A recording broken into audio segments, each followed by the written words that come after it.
Hello बच्चों, आज हम पढ़ने जा रहे हैं क्वेश्चन आंसर इस जल प्रलय में के कृतिका पार्ट 1 इस जल प्रलय में। इसका क्वेश्चन आंसर पढ़ने वाले हैं क्योंकि आप लोगों के एग्ज़ाम सामने आ चुके हैं। तो चलिए हम यहाँ पर बात करते हैं फर्स्ट क्वेश्चन के बारे में। बाढ़ की खबर सुनकर लोग किस तरह की तैयारी करने लगे। अब बाढ़ जब आती है तब लोग उसकी तैयारी करते हैं। तो सुनिए, बाढ़ की खबर सुनकर लोग किस तरह की तैयारी करते हैं। उत्तर, बाढ़ की खबर सुनकर लोग अपनी सुरक्षा के प्रबंध और आध्यात्मिक सामानों को जुटाने में लग गए। उन्होंने आवश्यक ईंधन, आलू, मोमबत्ती, देसलाई, पीने का पानी और कंपोस्ट की गोलियां इकट्ठा करनी शुरू कर दी ताकि बाढ़ से घिर जाने पर कुछ दिनों तक उनका गुजारा चल सके और रोज़मर्रा के कार्यों के लिए उन्हें इनका अभाव ना झेलना पड़े।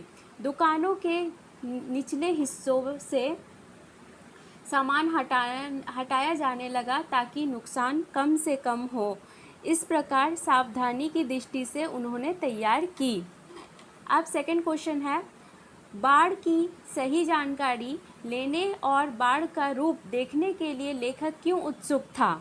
उत्तर, लेखक ने तो कभी बाढ़ देखा नहीं था। अब जब वो देख रहे थे तो वो बहुत उत्सुक थे। आंसर है, मनुष्य होने के नाते लेखक भी जिज्ञासु प्रवृत्ति के थे। उन्होंने बाढ़ के कहर को कभी भोगा नहीं था। हाँ, वह बाढ़ पर लेख, कहानी, रिपोर्टाज आदि अवश्य लिखे एवं पढ़ चुके थे, परंतु किसी नगर में, विशेषकर अपने नगर में पानी किस प्रकार घुसेगा यह जानना उनके लिए बिल्कुल नया अनुभव था। उन्हें बाढ़ के पानी को देखने की बड़ी उत्सुकता थी। क्वेश्चन नंबर 3, सबकी जवान पर यही जिज्ञासा, पानी कहाँ तक आ गया है। इस कथन से जन समूह की कौन सी भावनाएं व्यक्त होती हैं। उत्तर, सबके मन में पानी कहाँ तक आ गया है इसकी ही जिज्ञासा थी। पानी कहाँ तक आ गया है, इन शब्दों से हम मानस के कौतूहल, उत्सुकता और सुरक्षा की भावना प्रदर्शित होती दिखाई देती है। क्वेश्चन नंबर 4, मृत्यु का तरल दूत किसे कहा गया है और क्यों। उत्तर, बाढ़ के निरंतर बढ़ते हुए जल स्तर को मृत्यु का तरल दूत कहा गया है। बढ़ते हुए जल ने अपने तीव्र प्रभाव से भयानकता का संकेत दे दिया था। बाढ़ के इस बढ़ते हुए जल ने ना जाने कितने लोगों के प्राण ले लिए और उन्हें बेघर करके मौत की नींद सुला दिया। इस तरल जल के कारण लोगों के बेमौत मरना पड़ा, इसलिए इसे मृत्यु का तरल दूत कहना बिल्कुल सही है। क्वेश्चन नंबर 5, आपदाओं से निपटने के लिए आपकी तरफ से कुछ सुझाव दीजिए। उत्तर, पॉइंट 1, आपदाएं किसी को बताकर नहीं आती, इसलिए हमें चाहिए कि हमारी सरकार पहले से ही सभी प्रकार की आपदाओं से निपटने के इंतज़ाम कर ले। पॉइंट नंबर 2, आपदाओं से संबंधित उपकरणों का उचित रख रखाव होना चाहिए ताकि समय आने पर उनका उचित उपयोग किया जा सके। पॉइंट नंबर 3, आपदाओं से निपटने का सभी को प्रशिक्षण दिया जाए, स्वयंसेवक दल तैयार किया जाए। पॉइंट नंबर 4, जनता तथा सरकार को आपदाओं के समय सूझबूझ, धैर्य तथा विवेक के साथ काम लेना चाहिए। क्वेश्चन नंबर 6, जब दानापुर डूब रहा था तो पटनिया बाबू लोग उलटकर देखने भी नहीं गए। अब बूझो, इस कथन द्वारा लोगों की किस मानसिकता पर चोट की गई है। उत्तर, उक्त कथन के द्वारा लोगों के भीतर पाई जाने वाली क्षेत्रीयता की भावना, स्वाभाविक कठोरता, पारस्परिक देशपूर्ण मानसिकता तथा दूषित राजनीति पर चोट की गई है। यह आम जनता के मन की स्वाभाविक प्रतिक्रिया को भी दर्शाती है। प्रतिष्ठित लोग संकट की घड़ी में उनकी सहायता करने के बजाय अपने निजी स्वार्थों को अधिक महत्व देते हैं और अपनी सुख सुविधा को छोड़कर किसी संकटग्रस्त व्यक्तियों का हाल चाल जानने का भी कष्ट नहीं करते। क्वेश्चन नंबर 7, खरीद बिक्री बंद हो चुकने पर भी पान की बिक्री अचानक क्यों बढ़ गई थी? उत्तर, उत्सुक लोग बाढ़ को देखने के लिए बड़ी संख्या में इकट्ठे हो रहे थे। वह बाढ़ से भयभीत नहीं थे बल्कि कौतूहल से युक्त थे।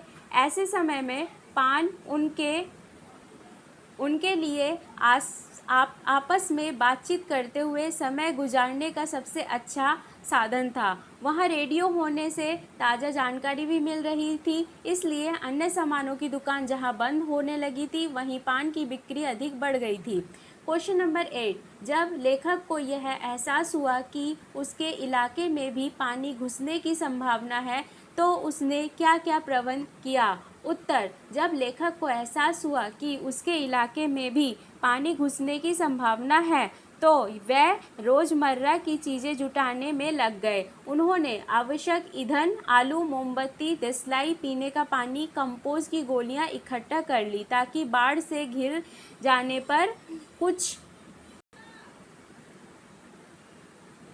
दिनों तक गुजारा चल सके। उन्होंने पढ़ने के लिए किताबें भी खरीद ली। उन्होंने बाढ़ आने पर छत पर चले जाने का भी प्रबंध सुनिश्चित कर लिया।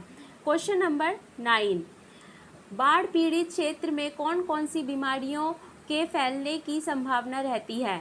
उत्तर, बाढ़ पीड़ित क्षेत्र में हैजा, मलेरिया, टाइफाइड, उल्टी दस्त, पेचिश, बुखार, डायरिया, कालरा आदि बीमारियों के फैलने की संभावना रहती है। साथ ही पानी के बार बार फैलने, पैर में लगने के कारण पकने वाले घाव भी हो जाते हैं। क्वेश्चन नंबर 10, नौजवान के पानी में उतरते ही कुत्ते भी पानी में कूद गया। दोनों ने किस भावनाओं के वशीभूत होकर ऐसा किया? उत्तर, नौजवान और कुत्ता दोनों में परस्पर गहरी आत्मीयता थी। दोनों एक दूसरे के सच्चे साथी थे। दोनों में परस्पर गहरा लगाव था।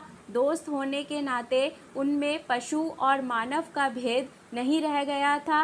वह एक दूसरे के बिना नहीं रह सकते थे। यहाँ तक कि नौजवान को कुत्ते के बिना मृत्यु भी स्वीकार नहीं थी और इसी अपनेपन की भावना के वशीभूत होकर कुत्ता भी पानी में कूद गया। क्वेश्चन नंबर 11, अच्छा है कुछ भी नहीं, कलम थी वह भी चोरी चली गई।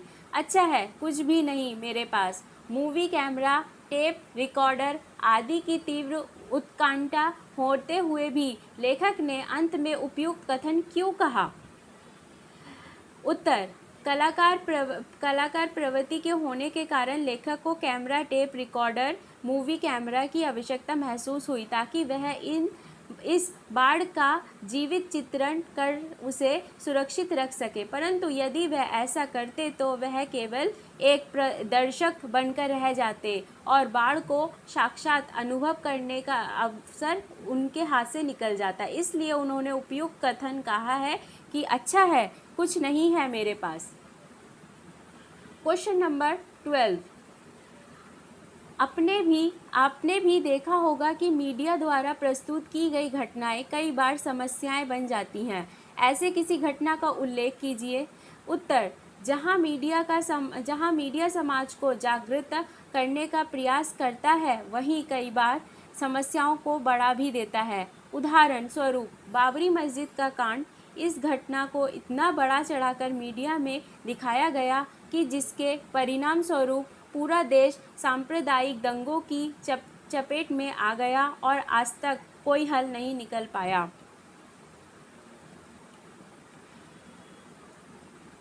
क्वेश्चन नंबर 13, अपनी देखी सुनी आपदा का वर्णन कीजिए। उत्तर, जुलाई 2005 पर मुंबई शहर बाढ़ में डूब गया था।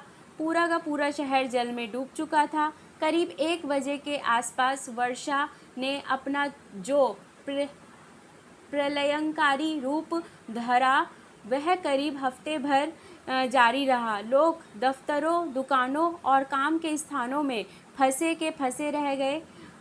नन्हे बच्चे विद्यालय में बिना बिजली के पूरी तरह काटने के लिए मजबूर हो गए।